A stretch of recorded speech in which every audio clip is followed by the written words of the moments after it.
Okay, this one is kind of difficult for me to get all on one page, so I'm going to zoom out. I need to label this up here while I'm explaining these. So we talked about AH and K form, transformation form. This is the other form, which is standard form, standard quotient form.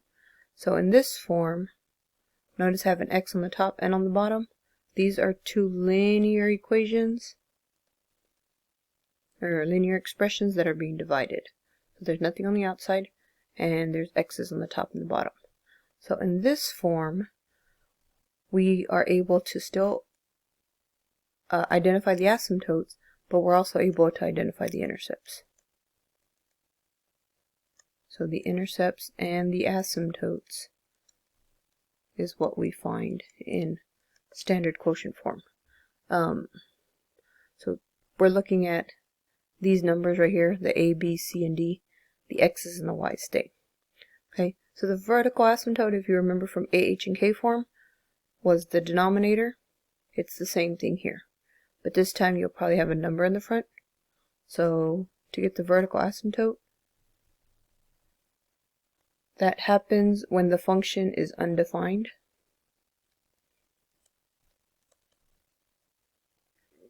And we're talking about a fraction, so a fraction is undefined. It's hard for me to write this small. When the denominator is 0. So here we're looking at the denominator. You're going to set it equal to 0, and you're going to solve for x. So it's a d. So you set, go away. You set the denominator equal to 0, and you solve for x. So the bottom still gives you your vertical asymptote. Your x-intercept, so x-intercept occurs when y is 0. So here, if this whole fraction was 0, what kind of fraction equals 0? So up here, this we were talking about number like 3 divided by 0. You can't do that. So that's why you have an asymptote there. A fraction is 0 when you take the 0 and it's on the top and you divide it by anything. So it doesn't matter what's on the bottom, the numerator is 0. So the fraction equals 0 when the numerator is 0. So here you set the numerator equal to 0 and you solve for x. So this is your x-intercept. Oops. So numerator equal to 0 and solve. So it's not horizontal or vertical. Okay, these deal with the x's. The y-intercept and the horizontal asymptote deal with the y's. So for the y-intercept, a y-intercept occurs when x is 0. So if x was 0 here and x was 0 here, these would go away. And all you would be left with are these two numbers, which are your constants.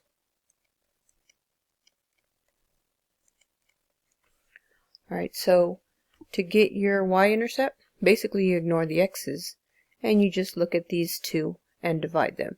So that's the ratio of the constants.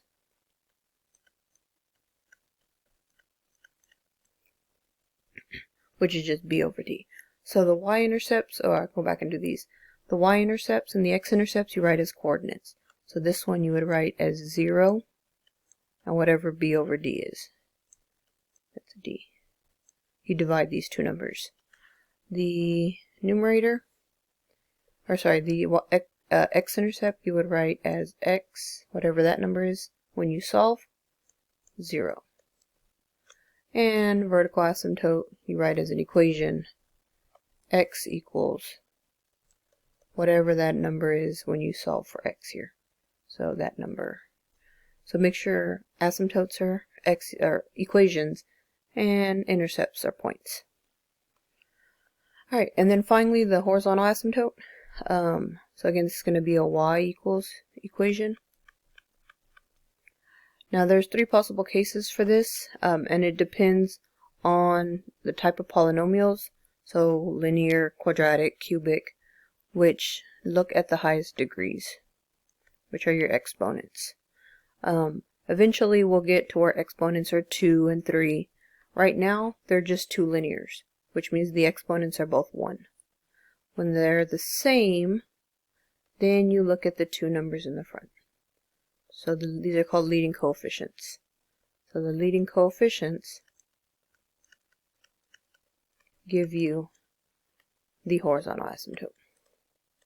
So actually over here, instead of y equals number, you're going to do y equals whatever you get when you divide a over c. So a over c would be your horizontal.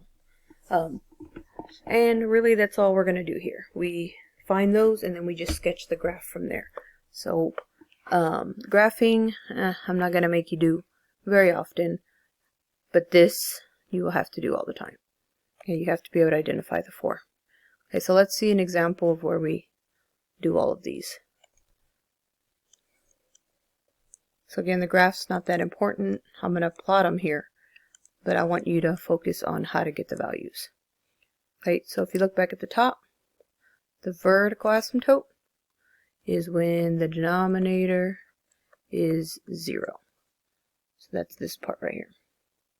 So we set this equal to 0, x minus 1 equals 0, and we solve for x. So plus 1 plus 1, x is just 1. So we're going to draw a vertical line at 1.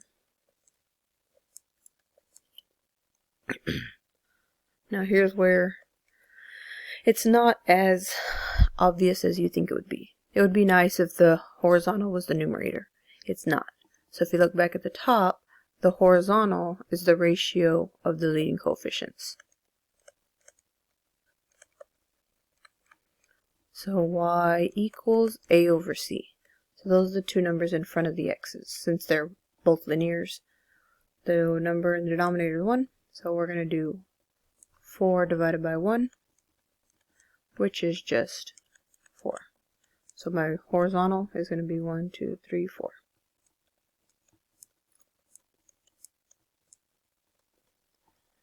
Alright, and then I need the 2 points, the x and the y-intercepts. So looking back at the top, we get the x-intercepts by setting the numerator equal to 0. So numerator equals 0, and solve for x. So we're going to set this equal to 0 and solve for x. 4x minus 2 equals 0. Add 2 to the other side, we get 4x equals positive 2. Divide by 4, we get x is a half. So if x is a half, remember I want these as coordinates, so it's half and y is 0. So half, 0 is right there. Alright, and then we need finally the y-intercepts, and the y-intercepts are your constants. So the constants are the ones without the x, so negative 2 over negative 1. Y equals negative 2 over negative 1. And that's just 2. Negative and negative makes a positive 2.